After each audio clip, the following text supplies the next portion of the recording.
You're listening to The Standard Podcast. Eye-opening for your ears. สวัสดีค่ะโบสาวิตรีนะคะ This is We Need To Talk Podcast Talk Show ภาษาอังกฤษสำหรับคนไทยที่ใช้ภาษาอังกฤษค่ะ Hi you guys, welcome to our show. Thank you so much for tuning in.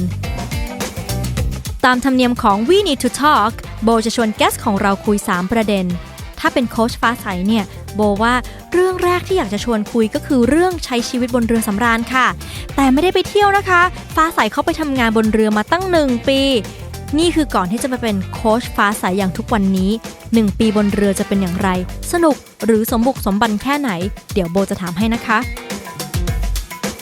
เรื่องที่2โบอยากชวนฟ้าใสคุยเรื่องชีวิตของเด็กไทยในต่างแดนอีกแล้วเพราะหลังจากไปทำงานบนเรือฟ้าใสก็สอบชิงทุนไปเรียนต่อที่นิวซีแลนด์ค่ะชีวิตที่นั่นจะเป็นยังไงไปเรียนอะไรมาเดี๋ยวรอฟ้าใสเล่าให้ฟังนะคะ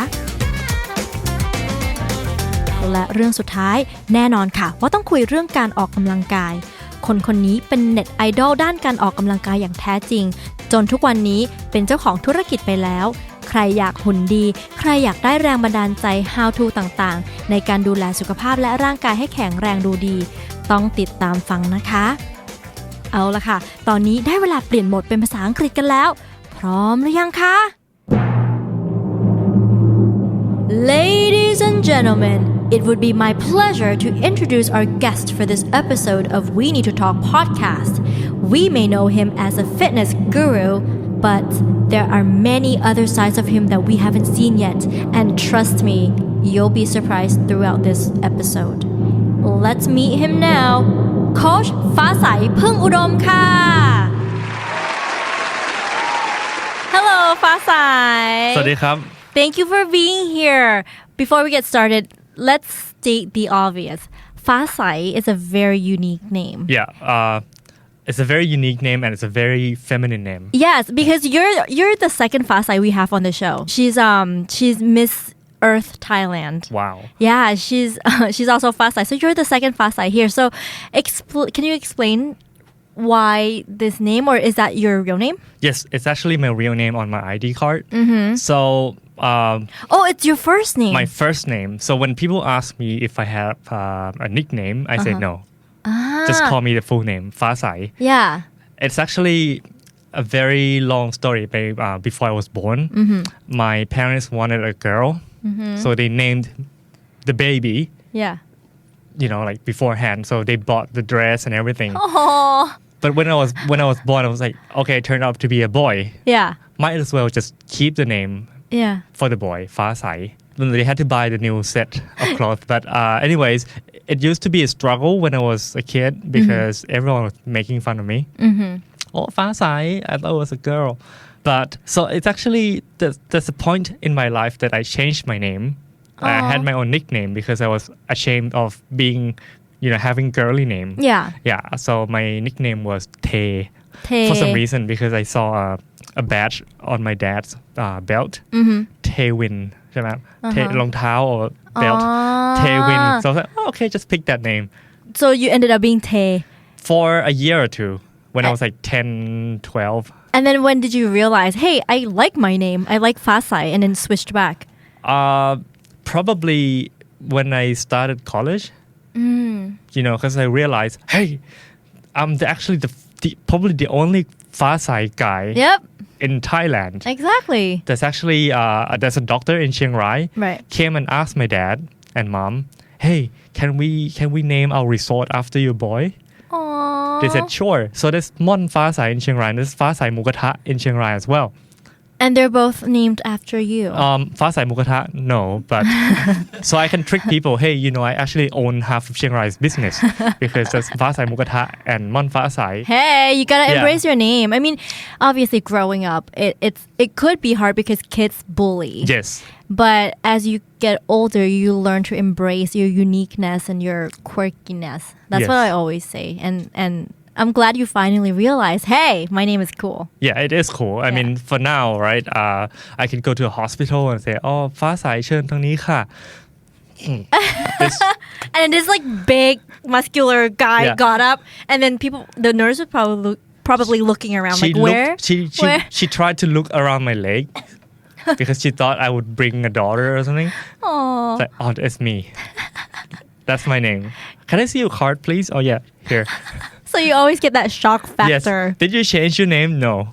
Did your parents name you after Andan Fasai? No, because I'm 31. Yeah. So obviously that was before. Before, yeah. That's funny. So first thing we need to talk about is your first year experience working on the cruise ship. Yeah. So I finished high school. Actually, I was homeschooled. So high school meaning that it was a small homeschooling group with some American missionary kids who could not enter high school. So we had little, like it's called FLC, Family Learning Center in Chiang Rai. I got about 15 classmates. That was all. Wow. Right? That was homeschool. Yeah. That was high school. So I finished that with a random certification, not even a Thai Mohok. So I went to study at SAE Thailand, Sound Audio Engineering School or something. Yeah. So I got my diploma in audio engineering and I started my first business in Thailand called Fit Taste. So Which was basically catering for bodybuilders. Oh. I was 19 back then. So you started that before. Yeah, before. I was probably one of the first อาหาร clean business owners. That was before it got cool. Yeah, before it got cool. I got 8 clients. Each paid me 500 baht per day for like a kilogram of chicken. Basically, I would cook different types of chicken, like chicken breast with Cajun spice and deliver it at their houses, at their office. Yeah. That was my first business. But after a while, I basically got kind of, I was just only 19. Didn't even go to university or college. So my mom said, hey, why do you want to do this? You don't want to go out and see the world? So I made a fake CV, fake resume. What? Yeah. Like, what do you mean fake? Did you make up stuff on it? I made up about 90% of everything like on my what? CV. What were your specialties? In order to go and work on a cruise ship line, right? You needed 2 years experience in F&B, food and beverage. Preferably in any hotel or big name hotel. Yeah. Come on, I was 19. Yeah. So back then, it's like a catch-22, Catch-22 is when basically a new graduate kid wanted a job but requires experience. So what to do? So I had to write my own resume. Right. My resume said that I knew everything about food and beverage because I did know a lot about food. Because you had a catering business. Yes. But the only thing that was lacking was my work experience, my proper work experience. Right? So I asked my cousin, she owned a resort back then, to be my reference. And I got an interview. So I went to the interview and the guy was Portuguese and he asked me everything about the difference between continental breakfast and American breakfast, escargot, which menu is served when. Yeah. I answered all of that in English. But when it came to my salary, how much do you earn working at that hotel? I was like, 20,000 baht? That was a bit too much for your age. So he knew. He found out that my work experience was fake. From your wages. From my your wages. Salary, yeah. So, but he said, but you seem to know what you're talking about. So how about come on board and work as ABFS, Assistant Buffet Steward. What's that position? A slave. Oh my God. Yeah. So basically, it was the lowest possible rank on the ship, and in F&B department, I was the youngest person. I was like 19, going 20. Usually, people who work on a cruise ship, in that kind of department would be 27 or 30 at least, because it requires years of experience in hotels or in service industry. Yeah. So I went there. In Thai, you would say ไปตายเอาดาบหน้า My dad didn't want me to go. I was like, well, who cares? My life. So I'm going. What a rebel. I was raised this way. So that's good though. I would say so because if I didn't go, right, I don't know who I would be today. I went there not knowing what the job description was. I just wanted to get out of Thailand so bad. I was almost 20, right? Okay, just go. So got on the flight. United Airlines Texas, then to Florida, Lauderdale, and my first day on the ship was a shock. Why? I thought the job would be more glamorous. It was not. Basically, it was a slave job, cleaning the mess room. Mess room is basically the canteen for staffs. So there's no chance to interact with Any passengers. Yeah, and the ship I went was called Grand Princess. So it holds about 3,900 people, 1,300 of which were crew, 50 Thais, all of them 30, 40 years old. So they didn't care about this kid. So I went there on my first week, scrubbing the floor, sweeping the floor and everything, arranging dishes, peeling stickers from apples. Oh. That was my first week job. But I did not mind because life is tough. Yep. So I did my best to remember people's name and say hi to everyone because that was the first thing they said to do. And if I can reflect on that today, it's good when you go into a kind of work environment and you don't know what to expect. So you just follow what they told you to do. They told you to be nice, to be attentive. And basically, when people ask you, how are you? You can't say, I'm good. You have to say, I'm excellent. You have to keep that kind of attitude. And you need to, what's the word? You need to know what other people want. There's a lot of people who were on a ship. They were jaded already. They were too old. They were like, oh, I've had enough of this life. I would not try so hard, but I was young. So I tried really hard to follow the rules and instructions of the company. And I won my first, on my first month, I won the, Employee of the month? Yeah, I got $500. Nice. Yeah. Just from sweeping the floor and remember people's name, I won that award. Yeah. A lot of people hated me for that. That taught me a lesson, it taught me a lesson of not being jaded with life. Yeah. You can see the flaw in when people turn 25, 30, 40 and they sort of give up on trying hard already. That taught, I'm lucky to have learned that very young. I was 19 and I learned that the hard way.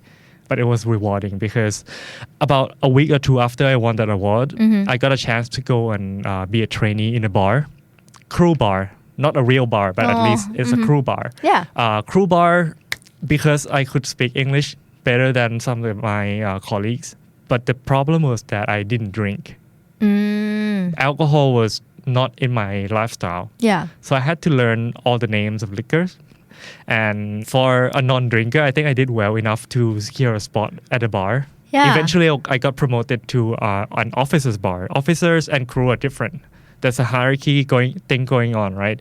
Crews are mainly people who work on the service industry or like hotel industry. Yeah. Officers are basically people who ride the ship, like engineers and stuff, and or entertainers. So I got moved to that bar, and eventually I took care of that bar by myself. So I had to do everything from stocking, stock taking, stock acquisition. So basically have to write an order of what alcohol you need to fill that day's stock. Have to clean the bar, have to serve the customers from 5 p.m. to about 1. Have to wake up to do the morning shift at the crew mess. Was not bad for a 19 years old. Yeah. So I pushed really hard. Yeah. You could say I did not play any politics, but I did my best to not hide my potentials. I got a lot of people who hated me because I did not try to hide my potential. I was like, I can do this better than you. I'm not afraid to say it. So there was a time when there's another candidate to go and work on the same bar. Yeah. Well, life is tough, right? That has always been my motto, my personal motto.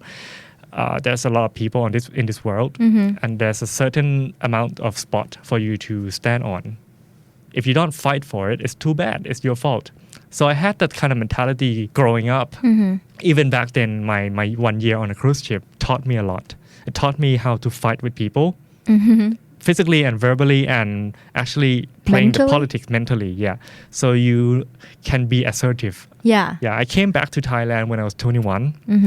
I was a different person, more assertive, very, very assertive. I get what I want all the time by all means necessary. and that has always been one thing that when I look back to my 20s I really thank that experience. I was 21. I have been to 50 cities 25 countries 6 continents and I thought that I was like who could beat me but I was wrong because when you realize that that was just a part of your life that is not everything it does not dictate your future there's a lot more going on than just have been there have done that but it's always about the attitude that you carry throughout your life. So after my life on cruise ship was over, I applied for a scholarship to New Zealand.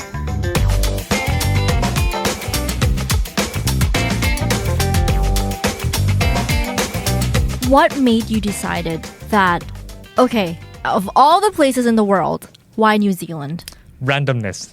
Really? Yeah. Did you do a coin toss on a map? Like, oh, let's see where that lands. Well, being 21, right, and not having a degree, I was actually just my official degree, official certification was MOC fromกศน. Being homeschooled all my life, I have never experienced a type of educational system, a proper one. So I thought that was some kind of a challenge because all my friends were in their third years in Thai uni. Yeah. So I thought, hey, maybe I just give it a shot so I can be, so I can fulfill my expectation from my grandmom at least. My grandmom and a lot of my relatives, they were against the idea of being homeschooled. They thought that I would have no friends, especially they cannot go and boast to their friends about, oh, my grandson is at Harvard. Yeah, but my grandson is homeschooled. So that has always been a ปมด้อย But in your opinion, how do you feel about homeschooling? I feel excellent because if I had a kid, which I'm not planning to, I would homeschool my child. It was the best choice because I don't think being restricted by the educational system is suitable for the world's need today. I was equipped with all the equipments needed, customized to fight whatever hardship or whatever competitors today are basically trying to get me because I did not waste my time learning things that you one day would forget. Irrelevant things. I was specialized. I was forced to learn violin when I was 7, English when I was about 10 something. I was encouraged to have a hobby when I was about 8, and that was all. All I did during my homeschooling days were play games, card games, computer games. And my mom would say, hey, at least if you're going to spend a lot of time playing games, why don't you write something, summarize the game for me. So there was a game called Command and Conquer, CNC, right? That was not my first game, but I see you guys know this game. There was a game called Dune, D-U-N-E, Dune, Doom, Command and Conquer, Warcraft, Starcraft. Most of them, you learn something about the games. Wolfenstein, I learned about Hitler and Nazis from Wolfenstein. I learned about Mars and science from Doom. I learned about spice trading from Dune. I learned about medieval time and different races of the fantasy world from Warcraft. I learned about Cold War from CNC. And that's this game called Age of Empire. I learned about the Egyptian Empire, the Bronze Age, the Iron Age, how the geography of the Europe, Mediterranean. Did not read a single book. Really? Yeah, from you games. You learned all of those from the games and from searching online and writing essays from my mom. Mom, today I played this game, Command and Conquer. You know what command means? Command means you control your army. Conquer means when you win. And my mom would buy me books, comic books called Sun Wu, The Art of War. I read that. That was actually a trigger that made my mom put me out of school because I actually was in Thai school until P.4. Yeah. I loved this book, Sun Wu, Art of War. Wow, you read that in P.4? Yes. Wow. In in the comic version. Yeah, but it was very detailed. Yeah. Right. I brought that book to school. I remember that, and my teacher asked me, "What is that?" The teacher took that book from me. So I had nothing to say. My mom went to the school and said, "Hey, you know, my son is learning more than he's learning from you from that book." Yeah. There were many events in school, in Thai school, that my mom eventually decided it's not for me. I was selling stickers because I played CNC, right? CNC, you have like battleships and like planes. So I would look up pictures of, you know, like ships or battleships or airplanes and print them out and put clear sticker on it and cut them in shapes. And I would sell that at school. Nice. And did you get in trouble yes, with your I got teachers? in trouble. My mom encouraged me to sell things, but school did not. So I think that was when she decided, hey, this is so ไร้สาระ. Why are you wasting time learning things you're not going to use in your life? When my son can actually come out of school, learn more, you know, in about economics. I learned the 4 P's when I was about 10 years old. What? Yeah, because my mom said, hey, I'm going to take you to macro. Yeah. You're going to buy this heartbeat and horn. You're gonna think about where to sell them. So I had this money from doing chores around the house. I would collect money from that and go buy horn and heartbeat or khanom at macro, and I would sell them. If one pack has 10, 20 heartbeats, 20 candy pieces, how many packs would you sell? And back then it was like two or three for 1 baht. Yeah. You would get about 5 baht profit for 1 pack. So my mom said, okay, here's the 4 P's. You know, you have to think about the price, the price, the product, the promotion. So I thought about all that when I was a kid. Did not even think it was something to learn. It was something just to basically earn me money. Yeah. So I grew up in that kind of setting where trading or making money was a part of life, because back then my mom had struggled with the Tom Yam Goong crisis. So I grew up seeing my mom on her peak, you know, like she was making money and then suddenly we were poor. And luckily I was old enough to realize what that Tom Yam Goong crisis was. Yeah, during the 38 right? The flood, you know, and the crisis, the Fong Sabu Tek. So I learned about that, and I grew up knowing that if you don't prepare yourself in life, you're gonna get hurt really bad. That's why this kind of assertive, tenacious attitude sticks. Yeah. Until today. Okay. Yeah. And then now back to New Zealand. Yeah. So you said it's because, you know, you wanted a formal education. Yeah. So, it was like rolling a dice. Yeah. Googling scholarships. Yeah. What were some of your choices? England. I did not have a preference. I was basically, okay, anywhere but Thailand. I'm not going to stay here because, well, the limitation of my วุฒิการศึกษา I was only I graduated from ม.4 from กศน officially, so I could not enter Thai uni anyway. Right. And, I did not want to stay here.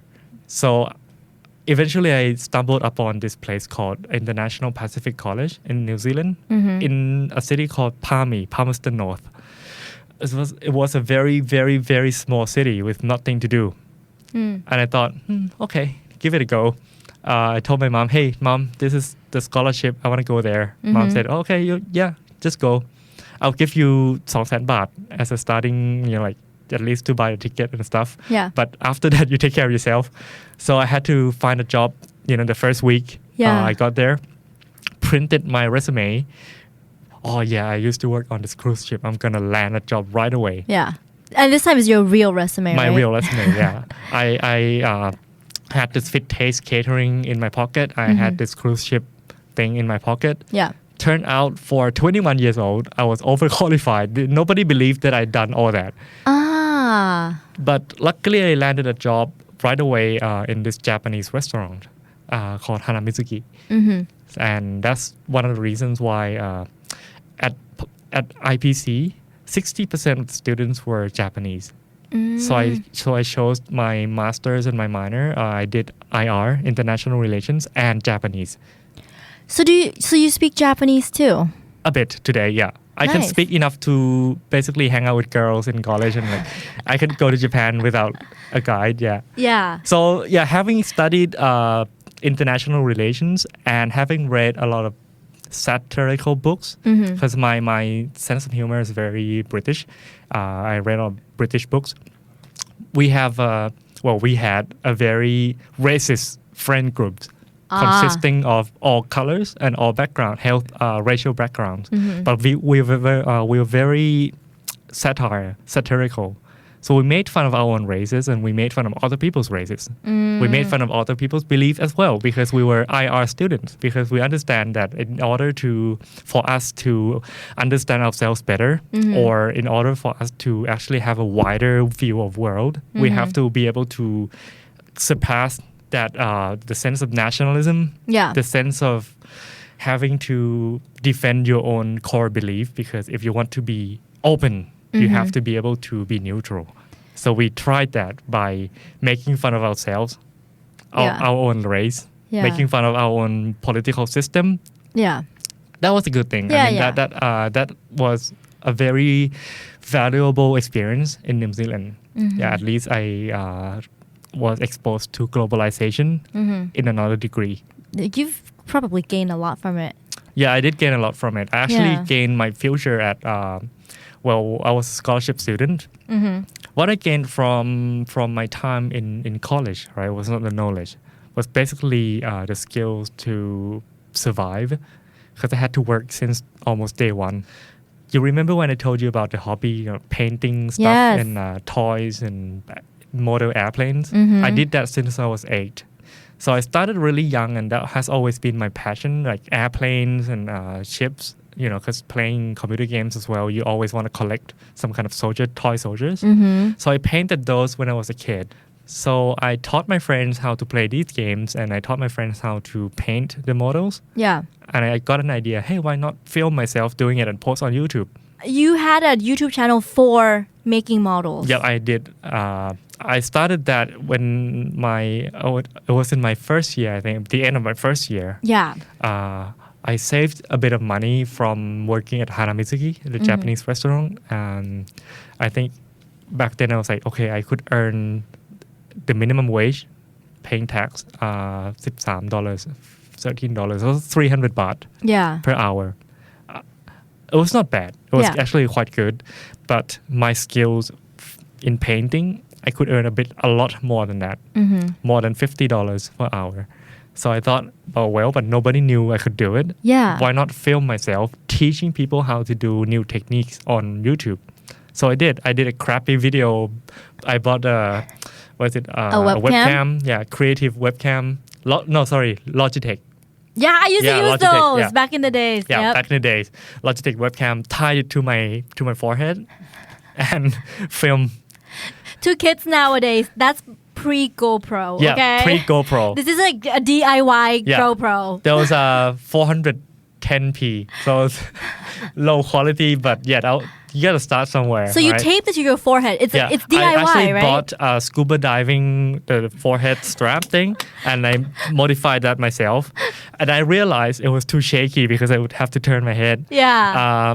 Luckily, I had this Canon G8 back then. G8 was a compact camera, so I shot the tutorial on my forehead and the finished product with my, it's called prosumer, the prosumer cam, and uploaded on YouTube. Got about 3,000 subscribers. Wow, that's pretty good. Yeah, but that took a lot of time. Yeah. But my first job offer was when I started selling the models on local website called trademe.co.nz. It's an equivalent of pamoon.com or eBay basically. I sold my first miniature for $50. Wow. And then how much time did you put into that? But I took 5 hours to do it. So I could earn $10 an hour in my dorm room. So I started working on my YouTube channel with 10 like 10 subscribers from the beginning. Aww. I posted my videos on websites and my ranking at that time out of about 10,000 painters in the world, I was about 300th. Wow. So I climbed from the bottom to 300 and you have to upload your photos, the photos of your work on this website called Cool Mini or Not. They rank people from the votes. Yeah. And the higher ranking you are, the more clients you'll get. Yeah, you'll get. They will sought after you and you can charge more. So that was what I did for the rest of my education years in college. How much were you charging? Well, I actually reached one point when I could charge more than 10,000 baht for one model. Wow. That could be finished in one night.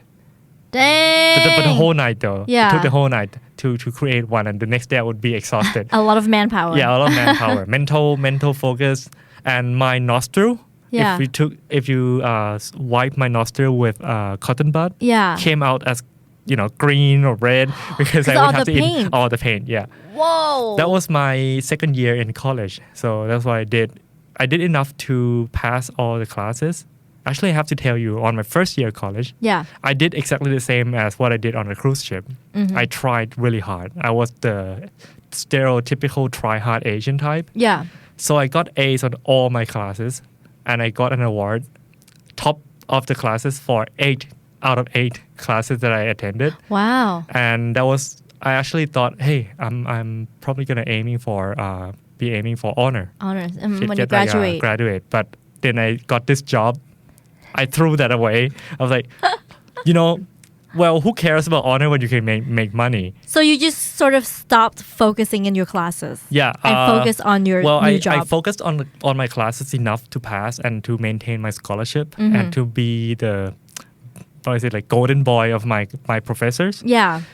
If you could summarize your life in New Zealand as a movie, what would be the climax?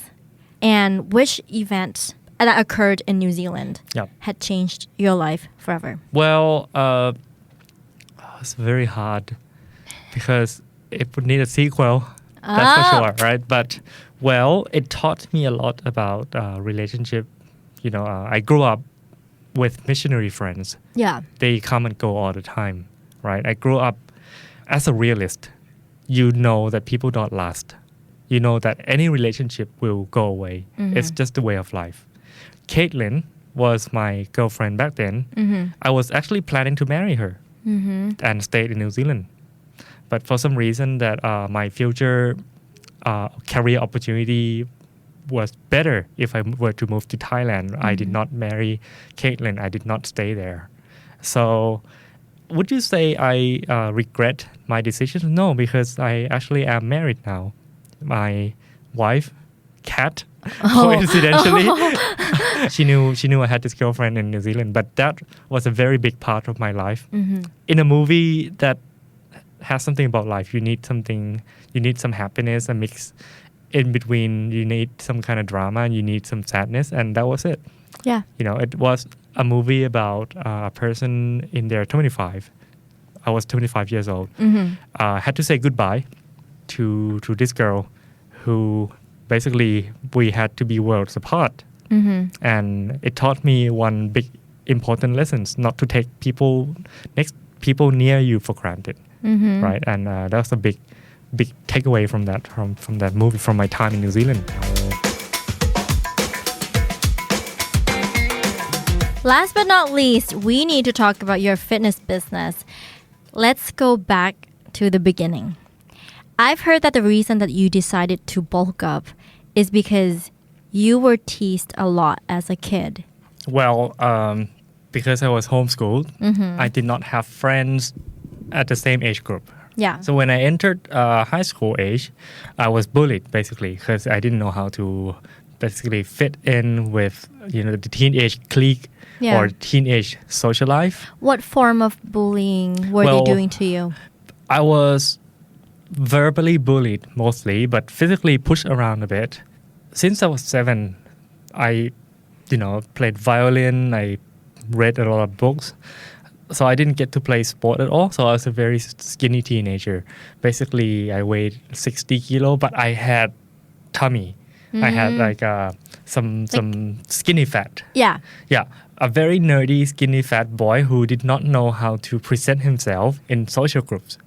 So not a surprise that people would tease me for carrying a violin around or not knowing how to interact, or I did not even know soccer or any like popular sports. Like I did not know what people my age should be interested in because I was so consumed in my hobbies. I was so obsessed with reading, with music, with arts and language. I did not know about what other people were doing. So at the time that I hit puberty, it was a mess. Pretty much I was rejected from not friends but from people in my social group that was the same age. So that was one of the downfalls of homeschooling. I had to overcome that somehow. So I started judo as my first sport in life at 16 years old. Yeah. I was tossed around during the warm-up session. I actually almost fainted because I was physically unfit.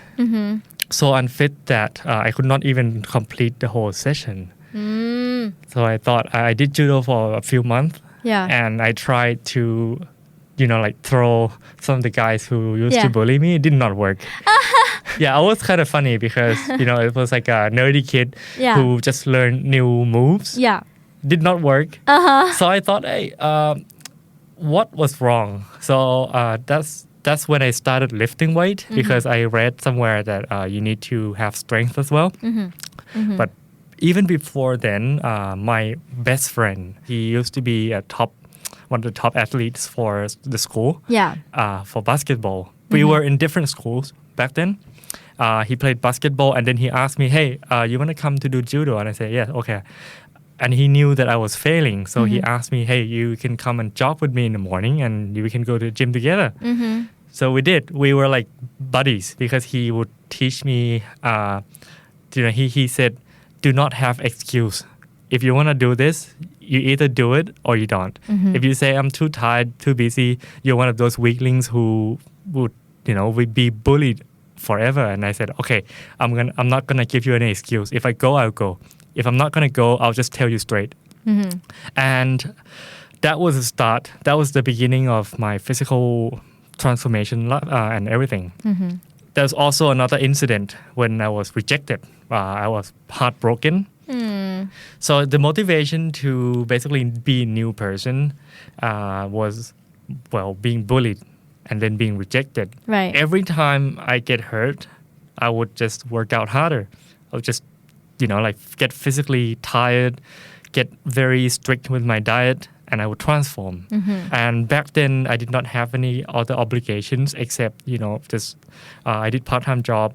After that, just go to the gym, work out, eat, sleep, study about nutrition, study about lifting. That's why when I turned 19, I started Fit Taste because I knew what I was eating, and I brought my food to school after graduation. Because I was teaching at my school. I was tutoring, and some of the friends who were at the same age, they were like, "Hey, what are you eating?" I'm having this huge sandwich, maybe about 8 inches high. What? Yeah, with a lot of... How do you even fit that in your mouth? No. You just separate them and eat them bite by bite. Okay. But because canteen food was so low in nutrients and was not up to the standard of what your body needs. So I said, hey, you want to try this? And my friends tried it, and he said, can you make one for me? The next day I went to Macro again, going back to when I was like 6-7 years old. We went to Macro to buy candies. Now I went to Macro to buy roast beef, making homemade roast beef. Calculating the price. Okay, you need a profit margin of at least 50%. The rest profit. So I made supreme beef sandwich. I would go to Subway and photograph their stuff. Okay, you need olives, you need like tomatoes. I went to McDonald's whenever I come to Bangkok. Okay, McDonald's, they chop the onions so finely, so it's like so it doesn't get everywhere. Mix light low-fat mayo with chopped onion and make that into a paste. It shortened your preparation time. Everything was so well calculated. Yeah. And I took that to school, even though I was not a student anymore. And suddenly all the boys loved it. All the American boys were sick of low-protein Thai food. Yeah. I was like, what is this? Pad Siu, Pad Thai, whatever. There's not enough protein. All carbs. All carbs. I want to get big, man. I want to play football. Yeah. So I said, yeah, that's 140 baht. They said, it's nothing. It's so cheap. So that's the beginning of my first ever proper business. Yeah. So every day after I finished teaching, I would just pop by at Macro. It's very close together. Would try to think about new recipes. So every time I bring something new, my friends would try it right away and they say, oh, I don't think this works. You get direct feedbacks from your clients. Yeah. After a while, I decided, hey, I'm done with Chiang Rai. I'm going to move to Bangkok. So I said bye to my friends. And by that time, I was banned from selling sandwich at school. Because of the canteen staff were upset, nobody was eating. Well, at least the boys. Yeah. The boys who go to the gym would not eat the food. They said, oh, there's a conflict of interest. So I said, yeah, okay, who cares? I'm moving to Bangkok. So I rented a small office, basically started the business myself. Yeah. And I would go to the gym, California Wild back then, and I would approach bodybuilders, people who are huge, and they eat a lot of food, and ask them, hey, can I train with you? They said, oh yeah, sure, come on, train with us. And I would learn how to train from them, and then they would tell me what they eat. I would tell them, hey, the food you eat doesn't look that great. They said, yeah, but I don't have time to prepare. So I was like, well, I could help you. Yeah, I can help you with that. Allow me. So my first client was one of the top bodybuilders. Right. I didn't charge him anything. I just said hey, if you can train me, I'll cook for you. And eventually he recommended his friends for me, and I started my own small delivery business. So I had to contact the messengers. Yeah. Had to prepare the food at night so we can deliver in the morning. And after delivery at around 6, the motorbikes are gone. I would take a bus to Phom Phong to sell sandwiches. Oh, so you made extra to sell on the side. So bodybuilders don't eat sandwiches. So they eat a proper, a lot of baked chicken. Lean, very But lean, then I went to do some location scouting at around Phom Phong, Soi Sukhumvit 33, right? Around the villa. Around villa right now. And there's a little corner. So I asked people who are selling lottery there, can I come and sell sandwich? They said, yeah, sure. If you don't have the card, you don't need permission from the city. Yeah, the city. So I did. So I got my own basket, very big basket, a huge basket full of sandwich. The first day I did not sell anything because I was so ashamed of selling. But I learned over time that if in Thai you say bag na, right? If you don't bag na and ask people to sell stuff, you're not gonna sell anything. So I started talking more. Hey, you wanna try this? It's low carbs. I made this myself. Blah blah. Eventually, it went to the point where I sold everything out in one day. So I would deliver in the morning and sell sandwich until around 9 and go home and sleep. And this was all prior to you going to New Zealand? Yeah, prior to me. That was when I was 18, 19. So before I even got my diploma, before I even the got cruise. Yeah, the cruise ship. Yeah, so it started very early. Yeah.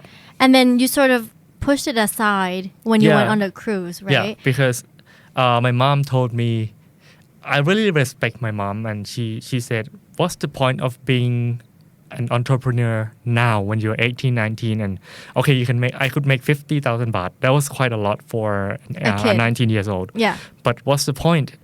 If you're gonna get stuck here, you don't even know how to expand. And she was right. I don't even know how the employment structure works. So she told me, if you keep doing this, okay, one day you'll save a lot of money for sure by you're 20.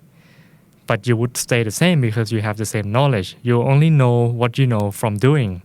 Right. She said, why not just go on an adventure, and she did not give me any idea. So yeah, so I had to find out about cruise ship, and I went there. But coming back to Fit Junctions, how did you come back and revisit this idea of the whole fitness aspect? Back then, when I started, right, 16, almost 17 years ago, it was a very small. Let's say nobody was interested in it. Only professional athletes, and that's it. Yeah. Or freaks. You'll be viewed as freaks. So I realized this is not the way I want to go. Fitness is probably never gonna flourish in Thailand. Yeah. I was wrong. So when I came back from New Zealand, in New Zealand, people say you only เลี้ยงแกะ right? When you ask a Thai person, what do you do in New Zealand? Oh, you go be a shepherd. Yeah. Because there are more sheep than people. Yeah. So you didn't need an iPhone or high-tech stuff. Yeah. Okay, I had my YouTube channel, but I was not addicted to social network. Yeah. Because New Zealand was so unmaterialistic that I only could survive with Nokia. Yeah. While so many people here already using like iPhone 3. I did not know what Instagram was. I only knew Facebook and YouTube because I used that for my business. But when it came back, there was a huge thing going on with Instagram. Yeah. And I got my first iPhone as a second-hand iPhone. My mom said, hey, I'm not using this anymore. You should have it. I said, okay, thanks. So Instagram, what can it do? Oh, nice. You can post photos. What kind of photos do I want to post out? Well, let's say I came back from New Zealand. I was kind of fat. I was kind of out of shape because I worked so much. Let's transform myself. So I want to post photos of me transforming myself, not for the sake of people watching it, for the sake of myself, because I love writing diaries. Yeah, I was gonna say it's like your own diary. Yeah, and it started that way. Yeah. It was my own diary. If you follow me on Instagram, even nowadays, you can look back.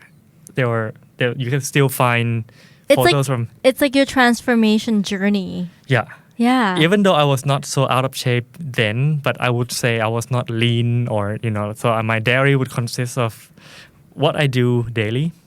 Okay, today I trained this, this is what I did. What I eat each day. I had 600 grams of rice, blah, blah, blah, Yeah. I would be very specific and detailed without the fear of sharing. Because I did not expect people to come and read it because it would be so long. Yeah. Right? Turns out that some people came and read my articles and they shared with their friends, hey, come and read this guy's journey. It's so interesting. He doesn't hold on to any knowledge. He just writes it out. People came to argue with me sometimes and I would type to them nicely, hey, here's a scientific evidence because I read it 10 years ago. Yeah. This ketogenic diet that's a fad now. I did that when I was 19. I already did it long time ago. So I realized, hey, that's an advantage of me having been in this industry for so long and I took it for granted. All the knowledge that I read when I was a kid, I could use it. So I thought about making a Facebook page, a YouTube channel, and basically just talk about what I did back then.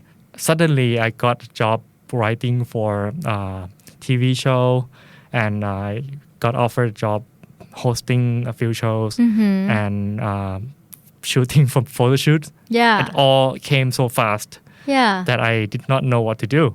So I stopped doing the painting, and I thought, hey, here's a chance of being someone in Thailand. Yeah. So I stopped painting, and I started a business called Fit Junctions. So that's when you said, okay, I'm going to do this for a living. I'm going to get serious about this and go full out. Yeah. What would you say is the big difference between your business, Fit Junctions, and any other big chain fitness? Yeah. We distinguish ourselves as being a fitness tutor. Even today on our shirts, we don't say personal trainer. We say educators. We educate people on how to eat right, how to exercise right, and we try to customize everything that suits you. And it has to be scientifically correct. So we base our standard and we base our curriculum on ACSM and all the international standards. So there's no pseudoscience or there's no bro science. There's no, let's say, it worked on me, it should work on you. No, it's all scientifically well thought out. So that's what we do at Fit Junctions Studio. Nowadays, we have 3 branches at Udom Suk, Rashada, and Phayathai. We focus more on one-on-one training or two-on-one, but very focused, very goal-specific training. Do you still tutor? I do that online now as a brand ambassador for my own company. So I teach online every week. If you search Fit Junctions on YouTube or Facebook, I'll be there on Saturday. So that's what I do as my main job, my main responsibility in Fit Junctions. And also I try to include hire people who are more qualified than me. So we have a team of medical doctors, we have a team of physiotherapists, we have a team of sports scientists who are more qualified than I am because I'm only qualified in international relations. It's all in the passion, but I'm not qualified. I'm just a translator, translating scientific terms into the words that you understand, but you gotta give them the credit. You gotta give people who do the research, people who went through all the years to study in their field, and that's what we do. Our next section is called This or That. The first one, eating nothing but boiled eggs for a month, or eating nothing but fried chicken for a month. This is very easy. Do you want to guess? I think you would choose the egg. No way. What? This is actually another misconceptions about people Really? Fit Junctions teaches you how to eat fried chicken every day and not get fat. Why? How? Well, you'll find out if you go follow fitjunctions.com. Well, anyways, I actually have an article about fried chicken written 2 or 3 years ago. Because I love fried chicken. Yeah, so you need to go read it. It's on Fit Junctions website. Okay. I write about Bonchon, KFC. Yeah. Oh my! I love KFC. They need to give me a sponsorship because I swear by KFC. So basically, I would choose fried chicken over boiled egg any day because the heart of a sustainable diet is not force feeding yourself something that's healthy. It's actually finding the right balance between quote unhealthy food and healthy food. So for people who are listening and you love KFC, this show is not brought to you by KFC, but we're welcome to have you as our sponsor. Yeah. And anyways, you can eat fried chicken. You just need to know at least how many pieces can you eat per one day. And I don't encourage you to eat that every day for a month, that's for sure. But if I were to choose between breaking my, having a mental breakdown from eating boiled egg for one month and risking heart attack, which is probably not going to happen. Yeah. From eating KFC for a month, I would choose the latter because it tastes good. You can actually name this podcast How to Eat Fried Chicken and Get Fit just to get more attention because this is more like a reward for people who have listened so far. I'm very, very thankful for you guys who have listened until now because, we haven't even touched the surface of what I do in the fitness industry. Okay. Next, doing 10,000 sit-ups right now or doing 10,000 push-ups right now? I would choose push-up because actually this is a fact. Sit-ups are not very good for you. The muscles involved in doing the sit-ups are actually here in the hip. It's called the hip flexors. And it connects with your lumbar spine, and when it overactives, it creates back pain. So when you do the sit-up the wrong way, it's going to create back pain for you. That's one of the reasons why people give up. They chose the wrong exercise for the abs. So they go and do sit-up because it's a very popular exercise. Next, have all your muscles taken away or have all your English speaking skills taken away or anything related to English, any English skills taken away. I would choose muscles because nowadays I don't earn money from having muscles. I can podcast right? So nobody knows how I look. I think, going back to the question, I think superficial stuff definitely are less important than things that are more, intellectual. Yeah. Good answer.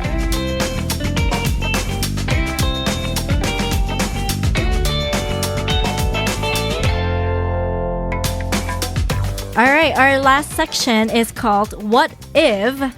And this is where we have a jar filled with questions. And these are hypothetical questions, and we're going to do it Miss Universe style. Here, let's see what question you got.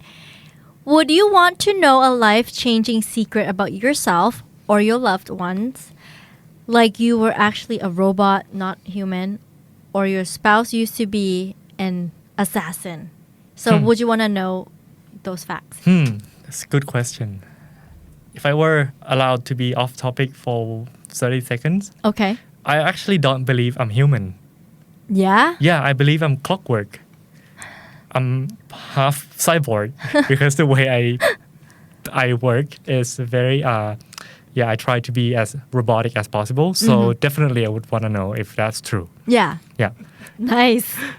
Yeah, but anyways, if there's a life-changing event or fact or truth about you or your loved one, I think eventually one day it will present itself one way or another. I mean, like say if my wife used to be an assassin, I don't think that's gonna change anything because it's what she used to be. Yeah, be kind of cool though. Yeah, right. Yeah, just as long as she doesn't kill you, you're good.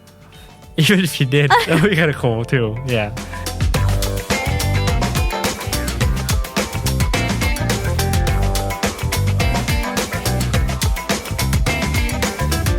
All right. Thank you so much for being here and joining us today. And we, our listeners and myself included, have probably learned a lot about, the fitness trend or how to be good to your body or, misconceptions and things like that. And if we want to find out more, we could just go to your website because I'm going to go read about that fried chicken article. Thank you guys for listening and thank you for inviting me here. It's been an honor. Yay, thank you.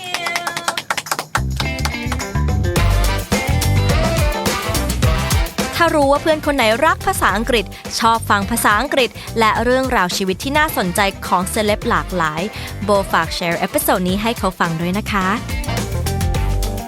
Binge listen to all of our shows and episodes at thestandard.co/podcast. The Standard Podcast เปิดหูเปิดตาเปิดใจเปิดโลก